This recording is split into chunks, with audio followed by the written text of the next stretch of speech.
আসসালামু আলাইকুম। জয়যাত্রা টেলিভিশনের প্রবাস বার্তায় আপনাদের স্বাগত জানাচ্ছি আমি কামরুজ্জামান আলী। পুরো সংবাদ শুরু করব, তবে তার আগে জানিয়ে দিচ্ছি বার্তা শিরোনাম। প্রবাসীদের সমস্যা সমাধানে দরকার সবার সম্মিলিত প্রচেষ্টা, বললেন প্রবাসী কল্যাণ ও বৈদেশিক কর্মসংস্থান সচিব ডক্টর আহমেদ মুনিরুস সালিহিন। কোরিয়া ও বাংলাদেশ সরকারের তত্ত্বাবধানে বিশেষ ফ্লাইটে 5 জনের শরীরে করোনা আক্রান্ত, আরও 1 জন পর্যবেক্ষণে। এবং ইতালিতে দীর্ঘদিন ধরে করোনা রোগীর সেবায় নিয়োজিত এক বাংলাদেশি নার্স করোনা ভাইরাসে আক্রান্ত হয়ে মৃত্যু, প্রবাসে শোকের ছায়া।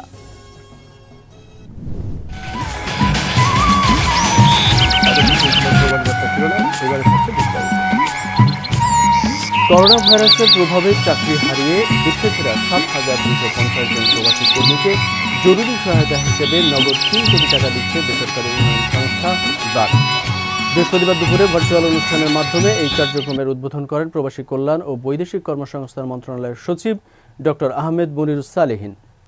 প্রবাসী কল্যাণ ও বৈদেশিক কর্মসংস্থান মন্ত্রণালয়ের সচিব ডক্টর আহমেদ মুনিরুস সালিহিন বলেন, প্রবাসীদের কল্যাণে সরকার নিরলসভাবে কাজ করছে, কিন্তু এই মুহূর্তে যেটা দরকার সেটা হচ্ছে সবার সম্মিলিত প্রচেষ্টা। তিনি বলেন, এক্ষেত্রে প্রয়োজন দৃশ্যমান কোনো সহায়তা যা সরাসরি কাজে লাগতে পারে। সরকার 700 কোটি টাকা ঋণ হিসেবে বিদেশ ফেরতদের দেওয়ার উদ্যোগ নিয়েছে বলেও জানান প্রবাসী কল্যাণ সচিব। অনুষ্ঠানে উপস্থিত ছিলেন ব্রাকের মাইগ্রেশন কর্মসূচি প্রধান শরীফুল হাসান, ঢাকার ড্যানিশ দূতাবাসের deputy chief of mission Refika Heita, ব্রাকের senior director K M Morshed সহ অন্যরা। সৌদি আরব, সংযুক্ত আরব আমিরাত, Bahrain, Kuwait, Qatar, Malaysia, Libya, Europe সহ বিশ্বের বিভিন্ন দেশ থেকে ফেরত আসা কর্মীরা এই সহায়তা পাচ্ছেন।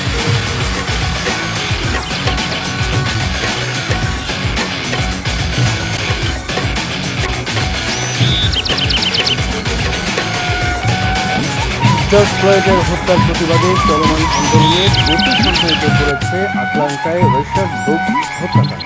পুলিশের বর্বরতার বিরুদ্ধে চলমান এই আন্দোলনে প্রবাসীরাও জড়িয়ে পড়েছেন ওতপ্রোতভাবে।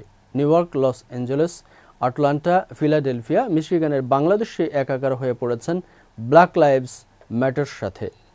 নাগরিক অধিকার ও মর্যাদার প্রশ্নে সোচ্চার সর্বস্তরের আমেরিকানদের এসব বিক্ষোভে নেতৃত্ব দিতেও দেখা যাচ্ছে বাঙালিদের। রাজধানী ওয়াশিংটন ডিসিতে হোয়াইট হাউসের সামনে তুমুল বিক্ষোভের দাঙ্গা, পুলিশ আর নিরস্ত্র জনতা যখন মুখোমুখি, তেমনি স্থানে এক বাঙালি তরুণকে প্রতিবাদে উত্তাল করার একটি প্ল্যাকার্ড হাতে দেখা যায়। 26 মে থেকে চলমান এই বর্ণবাদ বিরোধী আন্দোলনের অংশ হিসেবে মিশিগান স্টেটের হ্যামট্রাম্প সিটিতে মিশিগান বাংলাদেশ আমেরিকান ডেমোক্রেটিক ককাসের উদ্যোগে এক র্যালি ও প্রতিবাদ সমাবেশ হয়।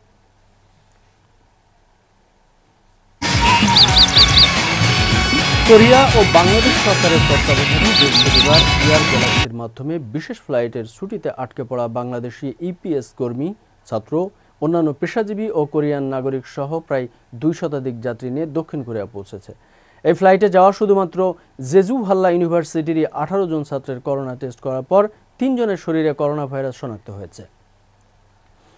একজন সন্দেহজনক অবস্থায় আছে, বাকি 14 জনের নেগেটিভ রেজাল্ট এসেছে। কোভিড-19 পজিটিভ 3 জন ছাত্র বর্তমানে জেজু ইউনিভার্সিটি হাসপাতালে চিকিৎসাধীন অবস্থায় আছেন। ইনচন বিমানবন্দরে নামার পর করোনা ট্যাক্সি করে থিম্পু এয়ারপোর্টে অবতরণের পর 4টি ভিন্ন ফ্লাইটে জেজু দ্বীপে যায় বাংলাদেশি ছাত্ররা। এদিকে বিমানে আসা অন্যান্য যাত্রীরা সংস্পর্শে এসেছে কিনা তা খতিয়ে দেখছে স্বাস্থ্য বিভাগ। এছাড়া আজ শুক্রবার সকালে একই বিমানে বাংলাদেশ থেকে চার্টার্ড ফ্লাইটে আরও 2 জনের করোনা শনাক্ত হয়েছে। শনাক্ত হওয়া 2 জনের মধ্যে একজন ইনচন সিটির, অন্যজন পাজু সিটির। একই চার্টার ফ্লাইটে যাওয়া আরও একজনের করোনা শনাক্ত। এ নিয়ে মোট শনাক্তের সংখ্যা দাঁড়ালো 7-এ।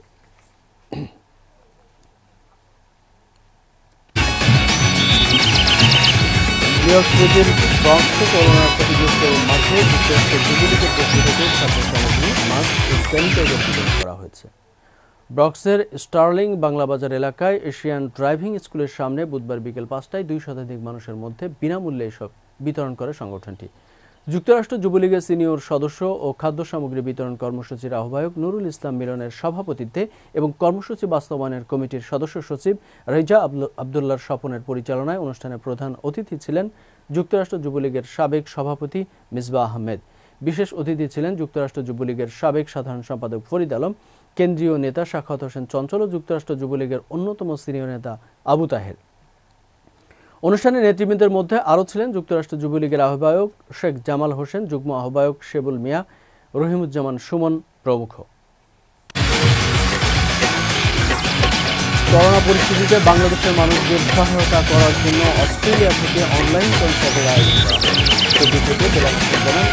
অস্ট্রেলিয়ান অলাভজনক প্রতিষ্ঠান এসিটিক EXP লিসন ফর এই উদ্যোগে UNDP এর সহযোগিতায় বিশ্বব্যাপী আয়োজন করা হবে।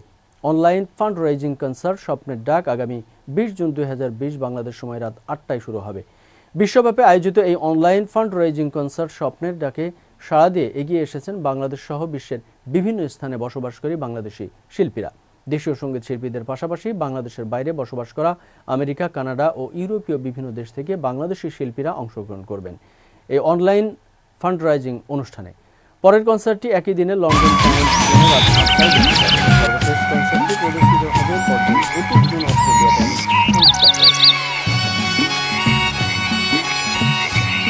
বাংলাদেশের ছুটিতে থাকা 3000-এরও বেশি কর্মী বাহরাইন ফেরত আসা অনিশ্চয়তা ভিসার মেয়াদ উত্তীর্ণ হতে পারে অনেকেরই। করোনা ভাইরাসের সংক্রমণ বৃদ্ধির প্রেক্ষিতে 22 ও 26 জুন ছুটিতে থাকা বাহরাইন প্রবাসীদের ফেরত আসা স্থগিত করেছে বাহরাইন সরকার। স্বাস্থ্যগত কারণে ও জরুরি প্রয়োজনে প্রায় 600 প্রবাসীর বাংলাদেশে ফিরে যাওয়ার প্রয়োজনে বাংলাদেশ বিমান ভাড়া করেছিল দূতাবাস। এতে বাহরাইন ফিরে আসার কথা ছিল প্রায় 800 প্রবাসীর। এই কারণে পূর্ব ঘোষিত 22 জুন 2020 তারিখে বাংলাদেশ বিমানের মাধ্যমে বাহরাইন হতে বাংলাদেশ প্রবাসীদের ফিরে যাওয়ার বিষয়টিও স্থগিত হয়েছে। এ বিষয়ে সিদ্ধান্ত চূড়ান্ত হলে বাহরাইন সরকারের অনুমোদন সাপেক্ষে পরবর্তীতে কি করণীয় তা জানিয়ে দেওয়া হবে।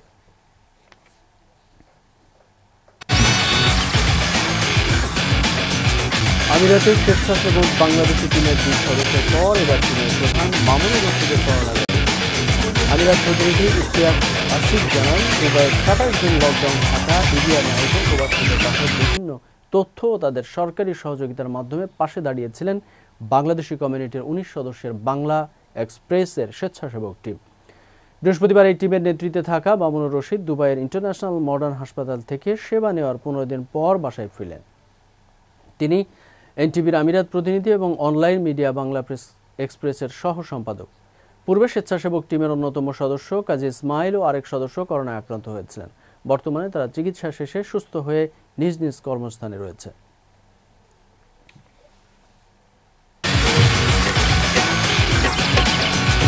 বাহরাইনে করোনায় ক্ষতিগ্রস্ত প্রবাসী বাংলাদেশের সহযোগিতা করতে এগিয়ে এসেছে বাংলাদেশ সরকার কর্তৃক অনুমোদিত এবং নিবন্ধিত সংগঠন বাংলাদেশ সোসাইটি বন্ধু সপ্তাহ। বাহরাইন থেকে স্বপন মজুমদার জানিয়েছেন, বন্ধু সপ্তাহ কার্যক্রমে youth entrepreneur and social society বন্ধু সংগঠন হিসেবে অংশগ্রহণ করে বিপদগ্রস্ত অসহায় প্রবাসী বাংলাদেশিদের সহযোগিতা প্রদানের জন্য বিভিন্ন উপহার সামগ্রী বিতরণ করেন। এমন সময় উপস্থিত ছিলেন সংগঠনের চেয়ারম্যান মোর্শেদুল ইসলাম, পারভেজ আহমেদ সহ অন্যান্য নেতৃবৃন্দ।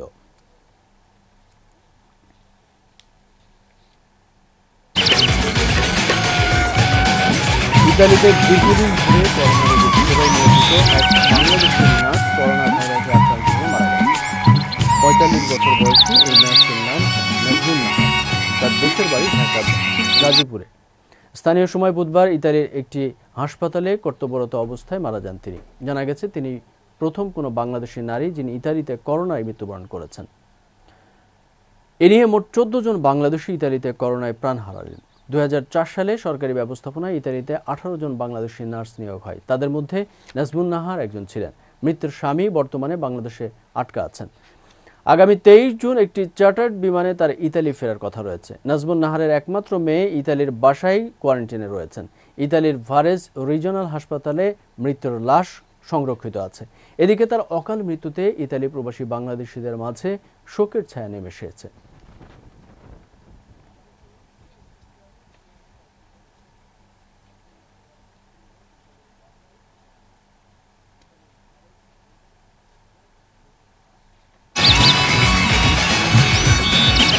মহামারী করোনা রোধে সৌদি আরবে সম্মুখ যোদ্ধা 4 বাংলাদেশি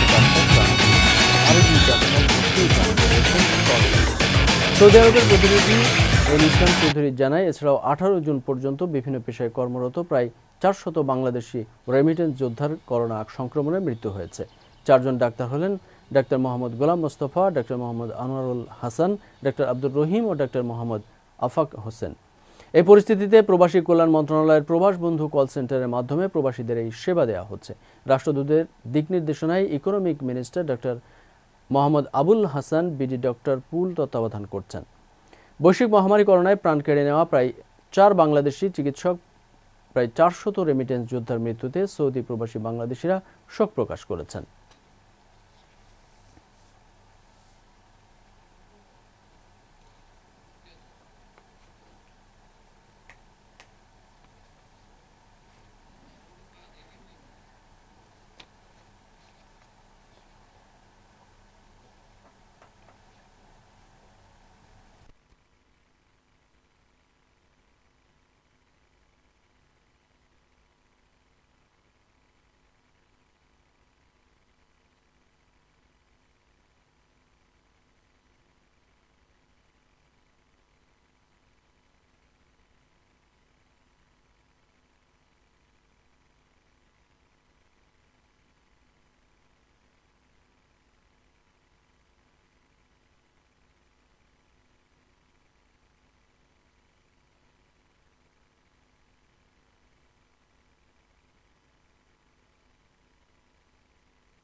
ওমানের রাজধানী মাসকাটের একটি বেসরকারি হাসপাতালে করোনা আক্রান্ত হয়ে বৃহস্পতিবার স্থানীয় সময় দুপুরে শেষ নিঃশ্বাস ত্যাগ করেন ওমানের কেন্দ্রীয় বিএনপির সাবেক সভাপতি এস.এম. আকবর হোসেন। এর আগে সাধারণ সমস্যা নিয়ে মাসকাটের একটি বেসরকারি হাসপাতালে ভর্তি হলেও পরবর্তীতে পরীক্ষা নিরীক্ষা করে জানা যায় তিনি কোভিড-19 আক্রান্ত হয়েছেন। বর্ষিয়ান এই রাজনীতিবিদের মৃত্যুতে অপূরণীয় ক্ষতি হয়েছে উল্লেখ করে ওমানের বিভিন্ন রাজনৈতিক ও অরাজনৈতিক সংগঠনগুলো শোক প্রকাশ করেছে। এস.এম. আকবর জাতীয়তাবাদী দল বিএনপিপন্থী রাজনীতিবিদ হলেও আওয়ামী লীগ, জাতীয় পার্টি সহ বিভিন্ন রাজনৈতিক ও অরাজনৈতিক সংগঠনের সাথে ছিল তার সৌহার্দ্যপূর্ণ সম্পর্ক। বর্ষিয়ান এই রাজনীতিবিদ ও কমিউনিটি লিডারের মৃত্যুতে ওমান বিএনপি গভীর শোক প্রকাশ করেছেন এবং তার আত্মার মাগফিরাত কামনা করে দলীয়ভাবে বিভিন্ন কর্মসূচি হাতে নেওয়া হবে বলে বাংলাদেশকে জানান।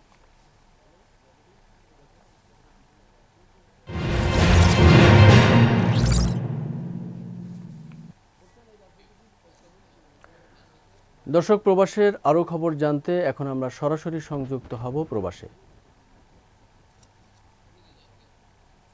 আমরা এই মুহূর্তে সরাসরি সংযুক্ত হব ইরাকে। আমাদের সাথে সংযুক্ত হবেন আলফাত নূর। আমরা ইরাকের বর্তমান পরিস্থিতি সম্পর্কে বেশ কিছুদিন যাবতীয় ধারাবাহিকভাবে আমরা প্রচার করার চেষ্টা করছি ইরাকের সমস্যাগুলো। আজকে আমাদের সাথে সংযুক্ত হয়েছেন আলফাত নূর। আমরা জানবো তার কাছ থেকে ইরাকের যে করোনা পরিস্থিতি সহ সেখানকার বাংলাদেশিদের যে বর্তমান সমস্যাগুলো। আলফাত নূর, আপনি শুনতে পাচ্ছেন আমাকে? জি, আমি শুনতে পাচ্ছি। আপনি কি শুনতে পাচ্ছেন আমাকে? ধন্যবাদ আমাদের সাথে সংযুক্ত হওয়ার জন্য। আলফাত নূর, আপনার কাছ থেকে আমরা শুরুতেই জানতে যাব আজকে পর্যন্ত করোনা পরিস্থিতি সর্বশেষ কি তথ্য আপনার ইরাকের আছে? ধন্যবাদ জয়যাত্রা টিভিকে, ধন্যবাদ বিজন ভাইকে। আজকের করোনা আপডেটটা হচ্ছে আপনার নতুন আক্রান্ত 1463 এবং সর্বমোট আক্রান্ত 25,717 এবং মৃত্যু নতুন 83 জন এবং সর্বমোট মৃত্যু 856 জন। ধন্যবাদ। জি, আমি করোনা পরিস্থিতি নিয়ে একটু আপনার কাছে জানতে চাইবো যে এই করোনা পরিস্থিতির কারণে এমনিতেই আমরা জানি যে ইরাকের যে আপনারা যারা বসবাস করছেন বাংলাদেশি প্রবাসী, তাদের ভিতরে অধিকাংশ মানুষই আপনারা ইলিগ্যাল অবস্থায় আছেন এবং সেখানে বিভিন্ন ধরনের সুযোগ সুবিধা থেকে বঞ্চিত আছেন এবং অনেকেই কর্মহীন হয়েছেন এই করোনা পরিস্থিতির কারণে। অনেকেই বিভিন্ন ধরনের সমস্যার ভিতরে আছেন। ঠিক এই মুহূর্তে এই করোনা পরিস্থিতিতে আপনাদের সব থেকে বড় সমস্যা কোনটি দেখা দিয়েছে এবং যেটা সমাধানের জন্য আপনারা দাবি জানাচ্ছেন? ধন্যবাদ, সুন্দর একটি প্রশ্ন রাখছেন। আমাদের যে বর্তমান যে পরিস্থিতি, আমাদের করোনার কারণে যে সমস্যাটা, আমাদের অনেক ভাইয়ের কিন্তু আপনারা জেনে থাকেন, আমি যে শহরে আছি এটা একটা নাজাব শহর, আর মূলত এই শহরে আপনার আবাসিক হোটেল রয়েছে এবং কিছু খাবার রেস্টুরেন্ট বা আপনার শপিং কিছু মহল। তো করোনা ভাইরাসের কারণে এগুলা কিন্তু আপনার বন্ধ হয়ে গেছে। যেমন আবাসিক হোটেলে আসতো আমাদের হযরত আলী রাদিয়াল্লাহুর মাজার জিয়ারত করার উদ্দেশ্যে বিভিন্ন কান্ট্রি থেকে আসতো, যার কারণে আবাসিক হোটেলে তারা থাকতেন আর কি। তো এখন এই মুহূর্তে বাইরের কান্ট্রি থেকে যে লোক আসতে পারে নাই, বিমান চলাচল বন্ধ, তার কারণে হোটেলগুলো বন্ধ করে দিয়েছে। এই কারণে আমার যে বাড়িগুলো আছে খুবই সংকটে আছে। কাউকে মালিকে রাখতে দিচ্ছে কিন্তু খাবার দিতেছে না, আবার কাউকে খাবার দিচ্ছে কিন্তু বেতন দিচ্ছে না। এই পরিস্থিতি নিয়ে এখন আমরা খুবই একটা সমস্যার মধ্যে আছি। যারা তো থাকতে পারতেছি আছি, আর যারা অনেকেই যাদেরকে বের করে দিচ্ছে তারা কোনো আশ্রয় পেতেছে না। আমাদের এই ইরাকে আমরা আনলিগেল থাকার কারণে আমরা কোনো জায়গায় কিন্তু আমরা আশ্রয় নিতে পারি না। দেখেন গতকালকে একটা ঘটনা, 5 বছর একটি ছেলে একটা হোটেলে জব করছে, কিন্তু গতকালকে তাকে তার মালিকের বাসায় ডাকছিল যাওয়ার জন্য। শারীরিকভাবে সে একটু অসুস্থ থাকার কারণে সে বলছে যে আমি যেতে পারবো না, যার কারণে তাকে তাৎক্ষণিকভাবে তাকে পাসপোর্ট দিয়ে বের করে দিছে। এবং বের করে দেওয়ার পর ছেলেটা কোথায় যাবে? সে একটা ভাইয়ের কাছে মিনতি করে সে ওইখানে আশ্রয় নিছে, কিন্তু ওই ভাইও তাকে বলছে যে আমি 2 দিনের উপর রাখতে পারবো না। এখন তাহলে এই আমাদের যে এই যে পরিস্থিতিটা আমরা কোথায় গিয়ে দাঁড়াচ্ছে, এর জন্য আমাদের যে করতে হবে, আমাদের কর্তৃপক্ষ, আমাদের বাংলাদেশ সরকারের কাছে আমাদের যে দাবি, শুরু থেকেই আমাদের এইখানে আপনাদের জয় টিভি যাত্রায় আমাদের ওসমান ভাই, শিহাব ভাই, আরো যারা সাক্ষাৎকার দিয়েছেন, আমাদের দাবি কিন্তু একটাই, আমাদের যদি এখানে থাকার একটা পরিবেশ সৃষ্টি করেন, যেমন আমাদের এখানে এম্বাসিডর রয়েছে, দূতাবাসের কর্মকর্তা যারা, তারা যদি চেষ্টা করেন অবশ্যই আমাদেরকে একটা আশ্রয় কেন্দ্র করে দিতে পারে বা আমরা ওইখানে আশ্রয় নিতে পারি। আলফাত নূর, আপনি বলছিলেন যে গতকালকের যে ঘটনাটি, আপনি বলছিলেন যে একজন ভাইকে আপনাদের সেখানে বিনা নোটিশেই, আগে থেকে কোনো নোটিশ না দিয়েই তাকে চাকরিচ্যুত করা হয়েছে। এই যে চাকরিচ্যুত করা হয়েছে, এ ব্যাপারে যদি সেই এমপ্লয়ি চায় তাহলে সেই দেশের কোথাও এই অভিযোগ করতে পারে কিনা, কোনো ধরনের সিস্টেম আছে কিনা? ধন্যবাদ আপনাকে। একটা বিষয়, আমরা যেহেতু আনলিগ্যাল, আমরা কিন্তু কোথাও গিয়ে অভিযোগ করতে পারবো না। আমরা যদি একমাত্র করি আমাদের যে অ্যাম্বাসিডর রয়েছে ওনাদের কাছে করতে পারি, কিন্তু আমরা তো অবৈধ। আর আমরা ইচ্ছা করলে কিন্তু আমরা অ্যাম্বাসিতে যেতে পারি না। আমাদের এখান থেকে মাইল, শত শত মাইল দূরে আমাদের যে অ্যাম্বাসিডর রয়েছে, আমাদের অ্যাম্বাসি রয়েছে, কিন্তু আমরা সরাসরি ওইখানে যেতে পারি না। আর আমরা এখানে এই দেশের যে আইন শৃঙ্খলা বাহিনী রয়েছে, পুলিশ প্রশাসন রয়েছে, আমরা ইচ্ছা করলে তাদের কাছে যেতে পারি না, যেহেতু আমরা আনলিগেল। আমরা তাদের যদি সহায়তা নিতে যাই বরং আমরা আরো বিপদে পড়ে যাব, যার কারণে আমরা কারো কাছে কোনো সহায়তা নিতে পারি না। ধন্যবাদ বিধান ভাই। তো সেই ক্ষেত্রে এই যে দূতাবাসের কাছে যদি আপনারা অভিযোগ করেন এই ধরনের কেসের ক্ষেত্রে, দূতাবাসের পক্ষ থেকে আপনাদের কোনো ধরনের সহযোগিতা করা হয় কিনা, বা কোনো ধরনের সহযোগিতার জন্য আপনারা এরকম এর আগে ফোন করেছেন কিনা? ধন্যবাদ। আমরা ফোন করে থাকি বরাবরই, কিন্তু আসলে তারা কাছে যদি থাকে তারা অবশ্যই সলভ করে, কিন্তু দূরের যে বিষয়টা আসলে আমরা তো যেতে পারি না, যার কারণে ওরকম ভাবে আমরা ওনাদের সাথে আমরা যোগাযোগ করি না, বা আমরা করলে তারা এগুলা অবশ্যই আমলে নেয়। আরেকটা বিষয় আমি আপনাকে যুক্ত করতে চাই। বিষয়টা হচ্ছে আমাদের যে বাংলাদেশ সরকারে যে 4,25,000 টাকা প্রণোদনা দিয়েছিলেন, এটা কিন্তু আমাদের ইরাক প্রবাসীদের জন্য সীমিত, মানে যারা কর্মহীন বা খানা পিনা নিয়ে সমস্যা ছিল তাদের সহায়তা দেওয়ার জন্য দিয়েছিলেন। কিন্তু আমাদের যে দূতাবাসরা রয়েছেন তারা কিন্তু যথেষ্ট পরিমাণ বিভিন্ন ডিস্ট্রিক্টে তাদের সাধ্যমতো এই টাকার অনুযায়ী ভাগ বন্টন করে যে হারে পড়ছে তারা পৌঁছে দিচ্ছেন। গতকালকেও আমার নাজাব শহরে পৌঁছাইছে, তার আগেও পৌঁছাইছে। প্রায় আমার জানা মতে নাজাব শহরে তারা 100 লোককে দিয়েছেন এই খাবার সামগ্রী পৌঁছাইয়া। তো আমি একটা বিষয় আপনার জয় টিভির মাধ্যমে আবেদন করতে চাই বাংলাদেশ সরকারের কাছে। বর্তমানে যারা পরিস্থিতিতে খুবই সমস্যার মধ্যে আছে, দেশে ফিরতে চাচ্ছেন, তাদের কাছে কিন্তু আসলে টাকা নাই। যদি আমাদের সরকারে দয়া করে তাদেরকে সরকারের অর্থ অধীনে দেশে ফিরিয়ে নেয়, তাহলে আমরা প্রবাসীরা উপকৃত হব। এবং আমরা আসলে আমরা যেতে পারবো না, যারা দেশে যেতে চাচ্ছে তাদের কাছে কিন্তু টাকা নাই। যদি টাকা থাকতো তারা অবশ্যই দেশে যাইতো না, এখানেই হয়তো নতুন একটা কর্মস্থল খুঁজে বের করতো। কিন্তু আসলে ওই ধরনের কোনো সিচুয়েশন নাই দেখে কিন্তু আমরা বেকুল হয়ে পড়ছি আমরা দেশে যাওয়ার জন্য। তো আমার অনুরোধ থাকবে বাংলাদেশ সরকারের কাছে, পররাষ্ট্র মন্ত্রীর কাছে, বাংলাদেশ প্রবাসী কল্যাণ মন্ত্রণালয়ের কাছে, যে আমাদের যেন প্রবাসী ভাইদেরকে সরকারের অধীনে দেশে ফিরিয়ে নেন। ধন্যবাদ বিধান ভাই। ধন্যবাদ আলফাত নূর, আমাদের সাথে এতক্ষণ পর্যন্ত সময় দেওয়ার জন্য। ইরাকের বর্তমান পরিস্থিতি এবং দাবি দেওয়া আপনাদের যা আছে তুলে ধরার জন্য। আমরা এখন সরাসরি সংযুক্ত হতে চাই নিউজিল্যান্ডে। আমাদের সাথে সংযুক্ত হবেন সাইদ আহমেদ। আমরা জানবো নিউজিল্যান্ডের করোনা পরিস্থিতি সহ সেখানে অবস্থানরত বাংলাদেশি প্রবাসীদের অবস্থা সম্পর্কে। জনাব সাইদ আহমেদ, আপনি শুনছেন আমাকে? জি, আসসালামু আলাইকুম। আমি শুনতে পাচ্ছি। ওয়ালাইকুম সালাম। জি, আপনাকে অনেক ধন্যবাদ আমাদের সাথে সংযুক্ত হওয়ার জন্য। নিউজিল্যান্ডের আমরা শুরু থেকে জানি যে নিউজিল্যান্ড সরকারের শুরু থেকে যে পদক্ষেপ ছিল সেই পদক্ষেপগুলো ফলপ্রসূ হওয়ার কারণে করোনা ভাইরাস নিউজিল্যান্ডে খুব একটা প্রভাব বিস্তার করতে পারেনি এবং খুব দ্রুতই নিউজিল্যান্ডকে করোনা ভাইরাস মুক্ত ঘোষণা করা হয়েছিল। তারপরেও আমরা আবার শুনেছি যে কিছুদিন আগেও কয়েকজন আবার শনাক্ত হয়েছেন। এই অবস্থার ভিতর দিয়ে আজকে পর্যন্ত আপনি আমাদেরকে জানাবেন যে নিউজিল্যান্ডের আসলে করোনা পরিস্থিতি কি অবস্থা যাচ্ছে? এই মুহূর্তে নিউজিল্যান্ডে আমি এক্স্যাক্টলি আপনাকে বলি, গত সোমবার থেকে অলমোস্ট এক সপ্তাহ বেশি হলো তারা ব্যাক টু নর্মাল। সমস্ত অফিস আদালত সমস্ত কিছু খুলে দিয়েছে, মানুষ স্বাভাবিকভাবে জীবনযাপন করছে। কোনো রকমের কোনো লিমিটেশন নাই। এর মাঝখানে আনফরচুনেটলি 2 জনের করোনা ভাইরাস ধরা পড়েছে, সেটা পরশুদিন, এবং তারা ইউকে থেকে এখানে ট্রাভেল করেছিল এবং তারা নিজেদের তথ্য গোপন করেছিল। যে কারণে যখন টেস্ট করা হচ্ছে, ওরা যখন র্যান্ডম মার্কেটগুলোতে টেস্ট করে, তারপরে তাদেরকে এটা ধরা পড়ার ফলে নিউজিল্যান্ড সরকার এবং পুলিশ প্রশাসন এত বেশি স্ট্রিক্ট যে তাদের কাছে জিজ্ঞাসা করা হয়েছে তারা কার সাথে কথা বলেছে অথবা মিশেছে, এবং সেই অনুপাতে তাদের প্রত্যেককেই বলা হয়েছে যাদেরকে তারা ট্রেস করছে এবং তাদেরকে নিয়ে 14 দিনের হোম কোয়ারেন্টাইন অথবা সেলফ আইসোলেশন থাকার জন্য অনুরোধ করা হয়েছে। এবং সাথে এই কথাও বলা হয়েছে যদি কেউ এই রুলস অথবা এই নিয়ম ভঙ্গ করে তাহলে তাদের 6 মাস জেল দেওয়া হবে। আমরা একটু আপনার কাছে জানতে চাইবো যে নিউজিল্যান্ড সরকারের আসলে শুরুর থেকে কি ধরনের পদক্ষেপ নিয়েছিল যার কারণে এত দ্রুত নিউজিল্যান্ড, যখন বিশ্বের অন্যান্য দেশগুলো অনেক দেশই যারা বিপর্যস্ত অবস্থায় চলে গেছে, ঠিক সেই মুহূর্তে নিউজিল্যান্ড তারা ঘোষণা দিয়েছে আনন্দের সংবাদ যে সেখানে কোনো করোনা ভাইরাস আক্রান্ত রোগী পাওয়া যাচ্ছে না। আমরা শুরু থেকে পদক্ষেপটা একটু জানতে চাই।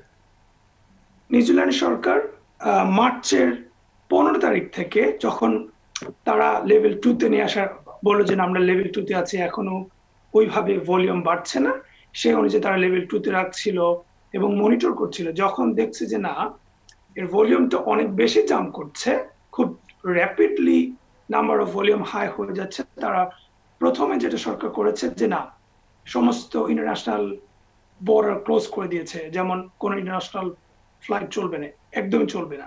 এবং সেটা শুধুমাত্র তারা করেছে কি, যে শুধুমাত্র নিউজিল্যান্ডার যারা অথবা রেসিডেন্টস অথবা সিটিজেন যারা, তারা শুধু আসতে পারবে। বাকি যারা টুরিস্ট আছে অথবা যারা ওয়ার্ক ভিসাতে আছে অথবা স্টুডেন্ট যারা আছে, যারা দেশের বাইরে, তারা আপাতত আসতে পারবে না যতদিন পর্যন্ত ব্যাক টু নর্মাল।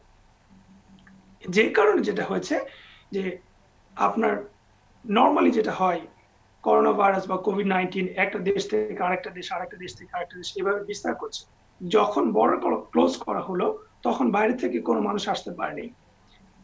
ঠিক একই সাথে তারা কি বললো যে না, তারা কমপ্লিটলি লকডাউন করে দিয়েছে, কমিউনিটি মিক্স অথবা কমিউনিটি আমরা যেটাকে আসা যাওয়া করি এটা কমপ্লিটলি বন্ধ, এবং বলা হয়েছে যে আমরা কোনোভাবেই বাসা থেকে যাব না, এবং তারা সরকারের জন্য যত অনুদান দেওয়া লাগে বা জবের জন্য জব ফ্যাসিলিটিস অথবা বাসে বসে থাকলে একটা মানুষ কিভাবে তার জীবন চালাবে অথবা খরচের জন্য কিভাবে তারা খরচ মেনটেন করবে ডেইলি, সেই ব্যবস্থাগুলো সরকার তাদেরকে দিয়েছে। এবং একই সাথে তারা একটা কথা বারবার বলছে, please be stay home and stay kind. বিষয়টা হচ্ছে এরকম যে তারা এত বেশি অনুরোধ করেছে যে সবার জন্য আমরা সবাই জীবন বাঁচাতে চাই, এবং দ্যাট ওয়াজ দ্য স্লোগান। যে কারণে প্রত্যেকটা মানুষ, নিউজিল্যান্ড আর অন্য ভাষাভাষী আমরা যেখান থেকে এসেছি, আমরা সবাই প্রত্যেকটা নিয়ম কানুন মেনে চলেছি। আমাদের বাইরে যাওয়ার কোনো উপায় ছিল না। শুধুমাত্র খাবারের জন্য, একদম সীমিত খাবারের জন্য যতটুকু দরকার আমরা শপিং এ গেছি, এবং 2 মিটার দূরত্ব রেখে নাকে মাস্ক দিয়ে আমাদেরকে যেতে হয়েছে, তারপরে আমাদের কার সাথে, এবং সাথে সাথে হ্যান্ড স্যানিটাইজার ব্যবহার করতে হবে ঢোকার সময় এবং মার্কেট থেকে বেরোনোর সময়। যে কারণে কমিউনিটি মিক্স কম হয়েছে, করোনা ভাইরাস খুব তাড়াতাড়ি কন্ট্রোল করতে পেরেছে তারা। আমরা একটু জানতে চাইবো যে বাংলাদেশি প্রবাসীদের সম্পর্কে এই অবস্থায় কতটুকু আপনারা স্বাভাবিক জীবনযাত্রা ফিরে পেয়েছেন, যখন অন্যান্য দেশগুলোতে মানুষ এখন পর্যন্ত লকডাউনে আছে, প্রবাসীরাও লকডাউন অবস্থায় আছে। ঠিক নিউজিল্যান্ডে আপনারা যারা প্রবাসী বাংলাদেশিরা আছেন, আপনাদের জীবনযাত্রার কতটুকু স্বাভাবিকতা সৃষ্টি হয়েছে? আমি দুইটা বিষয় উল্লেখ করতে চাই। একটা হচ্ছে যে আমাদের নিউজিল্যান্ডে যারা আছি, আমার কমিটি অথবা আমার ফ্রেন্ড সার্কেল যারা আছেন, আমরা একই সময় এসেছিলাম, অথবা আমাদের সিনিয়র বড় ভাই আত্মীয় স্বজন যারা আছেন, আমরা সবাই একদম নর্মাল ঈদ করার পরে, ঈদের পরে বাসায় গিয়েছি, সবার সাথে আমার কথা হয়েছে, দেখা হয়েছে। একটা বিষয় না বললেই না, যেটা হচ্ছে এই কোভিড-19 এর কারণে অনেক মানুষের জব রিডান্ডেন্ট করা হয়েছে। আমার পরিচিত 4-5 জন, যাদেরকে চিনি, অনলি 4-5 জনের কথা বলবো। That could be number of volume high, অথবা নাম্বার অনেক বেশি হবে। কারণ যারা বড় স্যালারি করতো তাদের যেহেতু বিজনেস চলে নেই, যেহেতু প্রতিষ্ঠান চলে নেই, সেহেতু তাদেরকে রিডান্ডেন্ট করা হচ্ছে। এতে করে মানুষের মনের মধ্যে অবশ্যই ফ্রাস্ট্রেশন কাজ করছে। ঠিক একইভাবে যারা ইন্টারন্যাশনাল স্টুডেন্ট, যারা বাংলাদেশ থেকে আমরা এসেছি, আমাদের অনেক ছেলে মেয়ে বাংলাদেশে পড়ে আছে, তারা আর আসতে পারবে কিনা এটা সন্দেহ। এবং তারা প্রচন্ড স্ট্রিক্ট, কারণ বর্ডার তো এখন পর্যন্ত খুলেনি। আর আমাদের দেশের অবস্থা অনুযায়ী, শুধু আমাদের দেশের না, তারা কোনোভাবেই চায়না অথবা ইন্ডিয়া অথবা পাকিস্তান অথবা মালয়েশিয়া, তারা অথবা ইভেন সিঙ্গাপুর, তারা আসতে দিচ্ছে না, বর্ডার ক্লোজ। সো আমাদের যারা আছে তারা জব, চান্সেস যে তারা জব লস করবে অথবা লুজ করবে, যাদের জব হারিয়েছে তাদেরকে রিকোয়েস্ট করা হচ্ছে যে যেহেতু বিজনেস শাটডাউন করা হয়েছে, so you better find out new job. তো তোমরা যদি নতুন জব খুঁজে না বের করতে পারো, সেক্ষেত্রে আমাদের মধ্যে অনেকেরই আমরা ফ্রাস্ট্রেশনে ভুগছি। আর এমনিতে জীবনযাত্রার মানের মধ্যে কোনো প্রবলেম নাই, একদম স্বাভাবিক, খাওয়া দাওয়া চলাফেরা, কোনো কিছুতে অসুবিধা নেই। কিন্তু এখানে একটা বড় জিনিস, বড় ভীতির বিষয়, যে যারা জবে ছিলেন, যাদের রেসিডেন্সি হননি অথবা মাত্র পড়াশোনা শেষ করে যারা জব ভিসাতে এসছে, তাদের জন্য ইট বি ভেরি রিস্ক। কারণ আমি জানি না, আমি নিজেও ডাউট করছি তারা আদেও জব ফেরত পাবে কিনা। জব যদি ফেরত না পাই, তাহলে যেই কন্ডিশন গুলো আছে আরেকটা জব ম্যানেজ করা, সেখানে ভিসা অ্যাটাচ করা, that gonna be really hard. অনেক ধন্যবাদ সাইদ আহমেদ, আমাদের সাথে নিউজিল্যান্ড থেকে সংযুক্ত হয়ে নিউজিল্যান্ডের বর্তমান পরিস্থিতি এবং বাংলাদেশ প্রবাসীদের সম্পর্কে জানানোর জন্য। আমরা সংযুক্ত হতে চাই বাহরাইনে থেকে, আমাদের সাথে সরাসরি সংযুক্ত হবেন ডক্টর ইঞ্জিনিয়ার মোহাম্মদ শাহিদুল ইসলাম। আমরা কথা বলবো বাহরাইনের করোনা পরিস্থিতি সহ বাংলাদেশিদের বর্তমান অবস্থা সম্পর্কে। ডক্টর ইঞ্জিনিয়ার মোহাম্মদ শাহিদুল ইসলাম, আপনি শুনতে পাচ্ছেন আমাকে?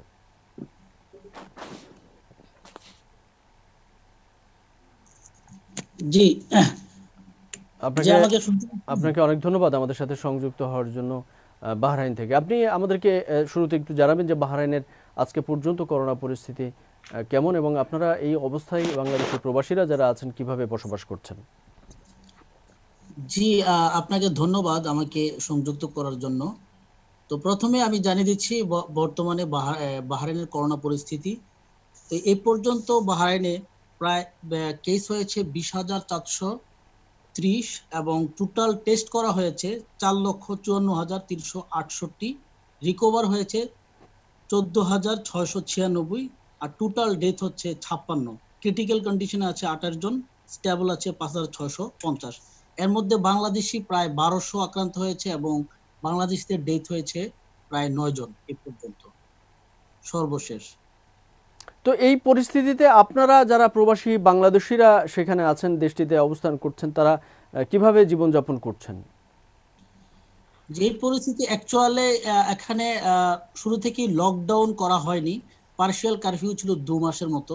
তো এই মাসের শুরুতেই পার্শিয়াল কারফিউ উঠিয়ে দেওয়া হয়েছে, অর্থাৎ স্বাভাবিক জীবনযাপন করা হচ্ছে এখানে। কিন্তু যেটা আমরা লক্ষ্য করেছি বাহরাইনের পরিস্থিতিতে, দেখা গিয়েছে যাদের জব ছিল অনেক কোম্পানিগুলোতে, তাদের অফিস এবং যে সাইটগুলোতে কিছু রোগী শনাক্ত হওয়ার কারণে সেই সাইটগুলো বন্ধ হয়ে গিয়েছে, যার কারণে চাকরি থাকা সত্ত্বেও অনেকেই কিন্তু অফিস করতে পারছে না অথবা তাদের নিয়মিত ডিউটি করতে পারছে না। সেই ক্ষেত্রে একটা পরিস্থিতি সৃষ্টি হয়ে অনেকেই বেকার হয়ে গিয়েছে এখানে। বিশেষ করে যারা কনস্ট্রাকশন ওয়ার্কার, তারাই এই বেকারত্বের সংখ্যাটা একটু বেশি। তো সেই ক্ষেত্রে বিভিন্ন কোম্পানিগুলো তাদেরকে বেসিক স্যালারি দিচ্ছে, অথবা কোনো কোনো কোম্পানি তাদেরকে হয়তো খাবার দাবার দিয়ে কোনো রকম তাদেরকে বাঁচিয়ে রাখার চেষ্টা করছে। তাছাড়া বাংলাদেশ সরকার বাংলাদেশ এম্বাসির মাধ্যমে যে সহায়তা প্রদান করেছে, 5,000 প্রায় প্রবাসী বাংলাদেশের মধ্যে বিতরণ করা হয়েছে। বিভিন্ন আঞ্চলিক এবং এখানে লোকাল কিছু সংগঠন রয়েছে যেগুলো সরকার অনুমোদিত, তাদের মাধ্যমে এবং কমিউনিটি পুলিশের মাধ্যমে বাংলাদেশ অ্যাম্বাসিডর অত্যন্ত দক্ষতার সাথে এখানে তাদের খাদ্য পৌঁছে দিয়েছে। তাছাড়া কিছু লোকাল কমিউনিটি আছে, যেখানে কিছু অ্যাসোসিয়েশন রয়েছে, বিশেষ করে বাংলাদেশ সোসাইটি, বাংলাদেশ সমাজ welfare association, Bangladesh engineers association এবং বিজনেস ফোরাম নামে এখানে বড় বড় প্রফেশনাল এবং নন প্রফেশনাল অর্গানাইজেশন রয়েছে। তারা বিভিন্নভাবে খাদ্য সহায়তা দিয়ে যাচ্ছে এবং বিভিন্ন রকমের সুযোগ সুবিধা দেওয়ার জন্য তারা সর্বদা চেষ্টা করছে। এই অবস্থায় যারা আপনি বলছেন যে অনেকেই হয়তো চাকরিচ্যুত হয়েছে, সেখানে কর্মহীন অবস্থায় আছে, তো যারা কর্মহীন হয়েছিল তারা এখন কিভাবে জীবনযাপন করছে বা তাদের কিভাবে খোঁজ খবর নেওয়া হচ্ছে? যারা কর্মহীন হয়েছে তাদেরকে বাংলাদেশ এম্বাসি তাদেরকে ইনফর্ম করেছে অনলাইনের মাধ্যমে যে যাদের সমস্যা তারা জন্য এম্বাসির মাধ্যমে যোগাযোগ করে এবং তাদেরকে বিভিন্নভাবে সহায়তা করা হচ্ছে। তাছাড়া আমাদের বাংলাদেশ যে কমিউনিটি রয়েছে, সেই কমিউনিটির মাধ্যমেও তাদেরকে বিভিন্নভাবে আর্থিক এবং খাদ্য সামগ্রী দিয়ে সহায়তা করা হচ্ছে। তো এই অবস্থায় আপনারা যারা সেখানে বসবাস করছেন, যারা ব্যবসা বাণিজ্যের সাথে সম্পর্কযুক্ত আছেন, এই করোনা পরিস্থিতির কারণে কতটা প্রভাব পড়তে পারে ব্যবসা বাণিজ্য, বা যারা ভালো অবস্থানে আছে চাকরি বাকরি করছে তারা কতটুকু, তাদের এইসব কর্মক্ষেত্রে কতটুকু প্রভাব পড়বে এই করোনা ভাইরাসের? যে এটা একটা স্বাভাবিক একটা অবস্থা, যে এটা প্রভাব অবশ্যই পড়েছে এবং ভবিষ্যতে আরো বেশি পড়বে। তো আমি আপনাদের মাধ্যমে জানিয়ে রাখছি, বাহরাইন সরকার ইতিমধ্যে তাদের পার্লামেন্টে প্রায় 25 জন এমপির স্বাক্ষরিত একটা সংবাদ আমরা পেয়েছি, যেখানে 30% এক্সপার্টাইড কে রিডিউস করা হবে উইথিন শর্ট টাইম।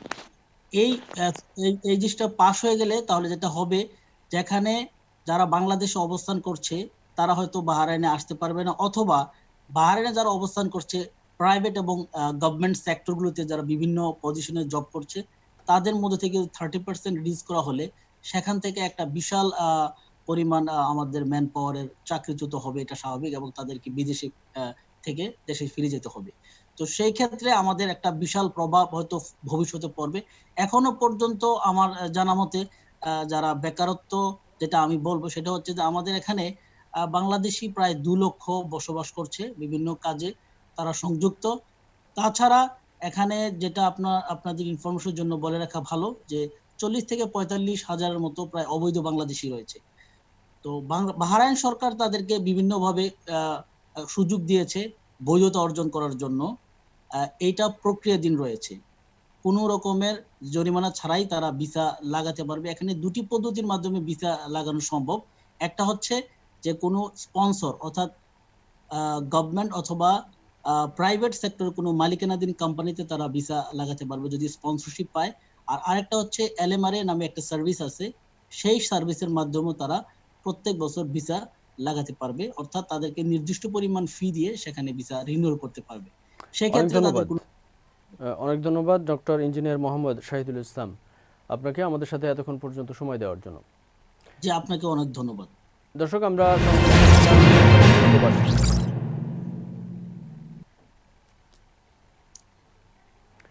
শেষ করব আজকের প্রবাস বার্তা, তবে তার আগে জানিয়ে দিচ্ছি শিরোনামগুলো আরও একবার।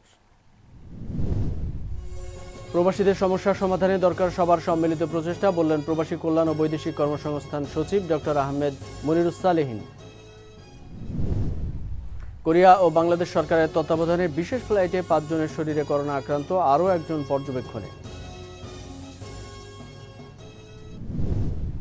ইতালিতে দীর্ঘদিন ধরে করোনা রোগীর সেবায় নিয়োজিত এক বাংলাদেশি নার্স করোনা ভাইরাসে আক্রান্ত হয়ে মৃত্যু, প্রবাসে শোকের ছায়া।